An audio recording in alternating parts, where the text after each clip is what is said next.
My mom called me a parasite on a Tuesday night while I was loading the dishwasher.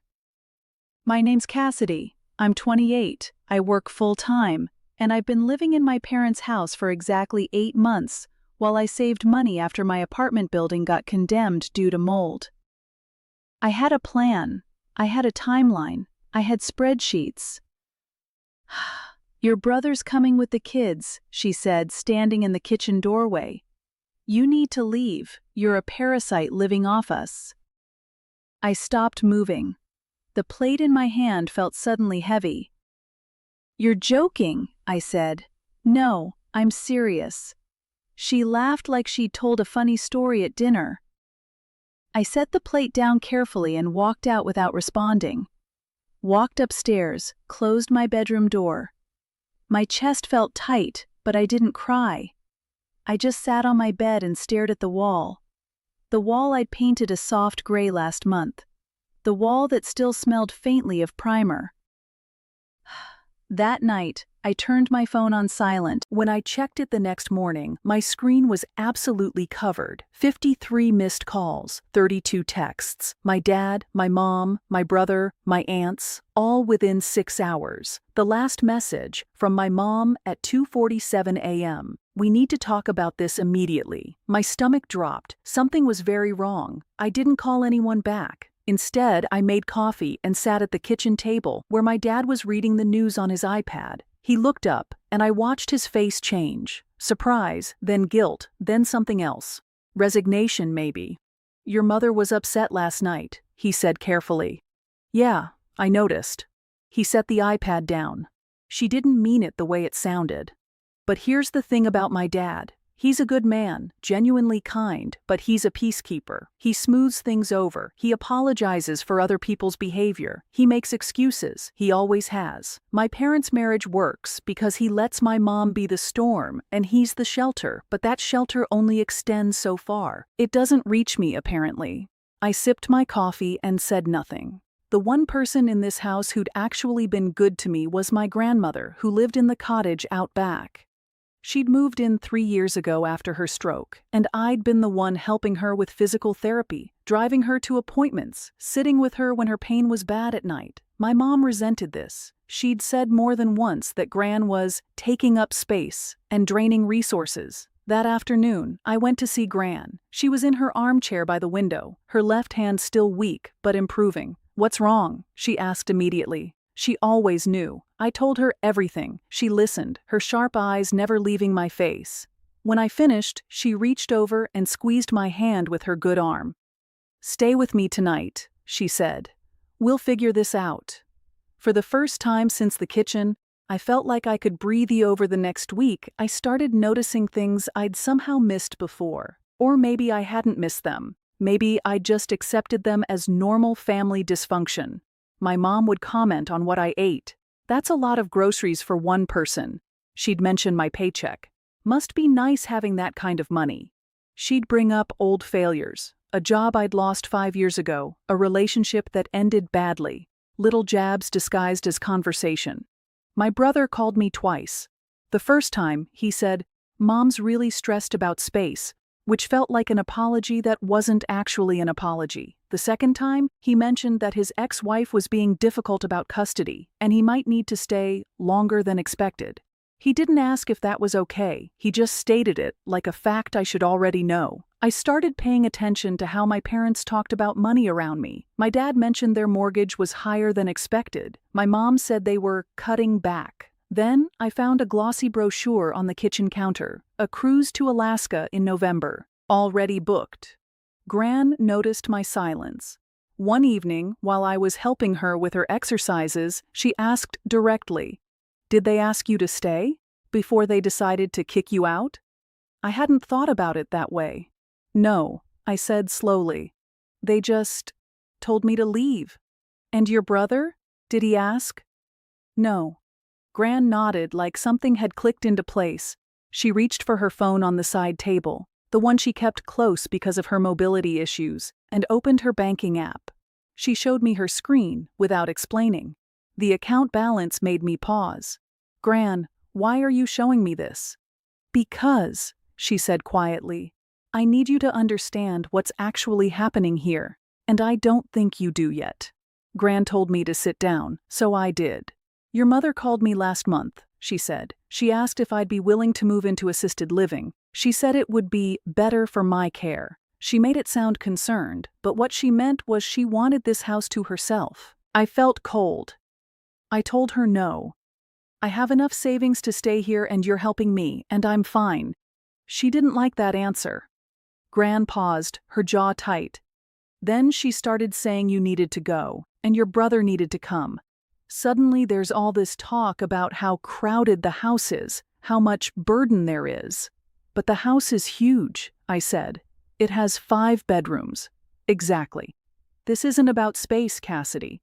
Your mother wants me to feel like I'm in the way, like I'm part of the problem. She wants you both gone so it's just her and your dad, and she can convince your dad to sell this place. That's the plan.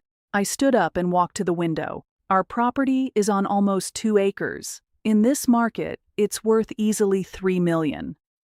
How do you know this? Because I know your mother, and because she got drunk at my birthday dinner and told me she'd finally be able to retire early. Then she caught herself and changed the subject. My hands were shaking. She's trying to push us out so you'll sell. Not us, Gran corrected. She needs me documented as difficult and ungrateful. She needs you gone so there's no witness. Once you're out and I'm isolated, she'll have an easier time convincing your dad that moving me is the right choice, or that I'm not mentally sound anymore, or both. I understood then. The casual cruelty, the timing of my brother's visit, the way she'd laughed when she called me a parasite. This wasn't anger, this was strategy. I didn't confront her. I didn't yell or demand explanations or try to convince my dad of what Gran had figured out. Instead, I started being very, very careful. I opened a document on my laptop and began writing down everything. Dates, conversations, the way my mom phrased things. I took photos of the cruise brochure. I made note of the times she brought up assisted living facilities to Gran, casual mentions, but calculated. Oh, I saw this nice place in the paper. Very modern. Your friend Susan moved to one, didn't she? She seems happy. I called a lawyer, not for anything dramatic, just a consultation. I asked about elder care, guardianship laws, and what happens when someone tries to move an elderly person against their will. The lawyer said it wasn't usually a legal issue unless there was actual neglect or incapacity, but that documentation would matter if anything ever became contested. I suggested to Gran that she should update her will and make sure everything was clear about her wishes. She nodded and said she'd already scheduled an appointment with her own lawyer. My brother arrived on a Friday with his 2 kids and 3 suitcases that somehow became permanent fixtures in the hallway. My mom was suddenly cheerful, doting on the grandkids, making their favorite meals. She barely looked at me or Gran. I watched her. I watched how she steered conversations toward how complicated caring for elderly parents was. How she mentioned money problems that didn't actually exist. How she'd mentioned places she wanted to travel once things simplified. Gran and I exchanged looks across the dinner table. We were waiting, preparing, gathering ammunition that wouldn't be needed if we didn't have to use it. But I was already certain we would. 2 weeks after my brother moved in, my mom cornered me in the laundry room. She was holding a pile of folded towels, and her voice was soft, almost gentle. That was worse than anger. I know this is hard, she said, but your brother really needs us right now. His life is falling apart. I said nothing. And frankly, it would help if you moved out. You're an adult. You should be independent anyway. She set the towels down. We'd even help with your deposit. We're not monsters. Okay, I said evenly. She blinked, surprised by the lack of resistance. Really? I need to think about timing. When would work best for you? She relaxed visibly. End of the month? I'll let you know. What she didn't know was that I'd already found an apartment. What she didn't know was that Gran and I had spent 3 hours on the phone with her lawyer, clarifying her medical decisions, her financial independence, and her explicit wish to stay in her current home. What she didn't know was that I'd documented everything. The next day, my mom's behavior shifted. She became almost nice to me. She asked about my apartment search. She suggested nice neighborhoods. She was so certain she'd won that she stopped being careful. My brother mentioned offhandedly that he was planning to stay at least through the holidays. My mom didn't object. My dad looked increasingly uncomfortable at dinner, saying less and less. I moved through the house like I was already gone, which somehow made everyone more relaxed around me. They thought they'd solved their problem. They thought I was the obstacle that had just removed itself. They didn't understand that I was still here, still watching, still building the case. Gran squeezed my hand one evening. "You're doing the right thing," she whispered. I wasn't sure yet what the right thing was, but I was getting closer to knowing. I moved out on the 28th of the month, just like I'd said I would. A small one-bedroom apartment 15 minutes away. My parents seemed almost celebratory when I left. My mom helped me pack, which felt surreal. My dad hugged me goodbye but didn't quite meet my eyes. Gran hugged me longer. "Stay close," she said. I did. 3 weeks later, my mom called my brother into the living room. I found out because Gran called me, her voice steady but urgent. "Your mother just told him he needs to find his own place by next month. She said it's too crowded again." I felt something click into place. My brother texted me an hour later. "Did Mom say anything to you about this before you left?" I called him instead of texting back. "She told me you needed space," I said. "She made it sound temporary." He was quiet for a moment. "She's pushing me out now too. She says Gran takes up too much resources and I'm not contributing enough." He laughed, bitter. 2 weeks ago, I was saving the family. "She wants Gran to feel isolated," I said. "Once you're gone, once I'm gone, there's just Gran and them. Then Gran gets moved to a facility and they sell the house." I told him everything.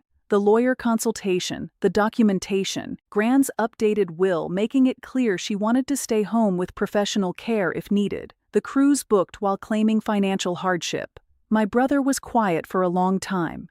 "I need to talk to Dad," he finally said. "He knows," I said. "He's just hoping it goes away."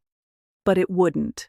3 days later, my brother sat my dad down and told him he'd overheard my mom on the phone with a real estate agent. My dad, finally forced to actually listen, went through the house looking for evidence. He found the agent's card in a desk drawer. He found the retirement calculator with projections based on the sale price. He found texts between my mom and her sister about getting the old lady out of the house. That night, my parents had the worst fight I'd ever heard through the walls of Gran's cottage, where I was staying. My dad's voice, finally loud. My mom's denials turning to fury when she realized she'd been caught. By morning, my dad had moved into the guest room. By the end of the week, my parents were seeing a marriage counselor. By the end of the month, my mom apologized to Gran. It was stiff and incomplete, but it was something. She never apologized to me. 6 months later, everything is different and somehow exactly the same. My parents are still married, but something shifted between them.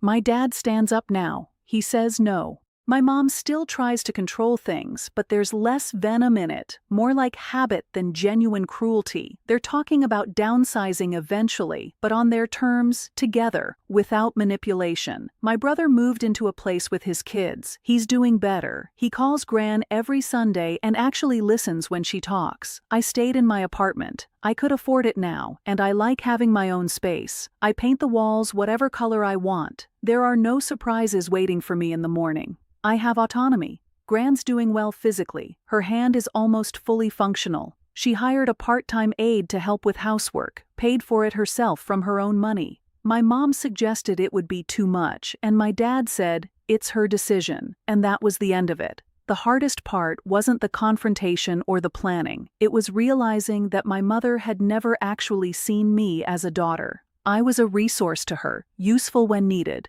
disposable when inconvenient. That doesn't go away just because you've won an argument. I don't hate her. Hate requires energy I don't have, but I don't trust her either, and I never will again. I visit on holidays. I'm polite. I maintain a boundary that's become as solid as concrete. Gran told me last week that she's proud of me for not burning everything down, for being strategic instead of reactionary, for protecting her without making it about revenge. You grew up faster than you should have, she said. I think that's true, but I'd rather be someone who sees clearly than someone who blindly believes in family loyalty. I'd rather be alone in my own apartment than surrounded by people who see me as an obstacle to remove. I'm 28 years old, and for the first time, my life feels like it actually belongs to me.